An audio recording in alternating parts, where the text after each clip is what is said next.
Hey guys, welcome back to another episode. In this video, I'll be showing you the ways to deposit checks using the Barclays mobile banking app.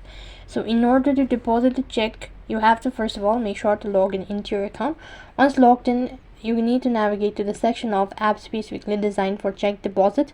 And this may be labeled as deposit checks or mobile deposit within the app, and choose the Barclays account where you want to deposit the funds from the check. And you can also use your app's built-in camera or functionality to capture image of the front and the back of the check. Ensure that the entire check is visible and that the image are clear and legible. So this is something how it's supposed to look like.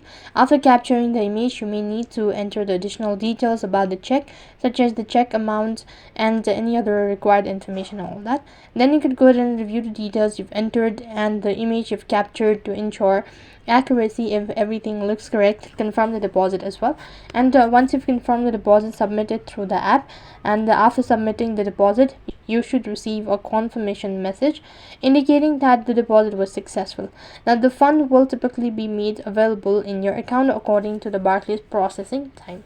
So that's how you can deposit check using the Barclays mobile banking app. That is all for this video. I hope the video was helpful. Make sure to like, share and subscribe to our channel. Thank you for watching. See you in the next video.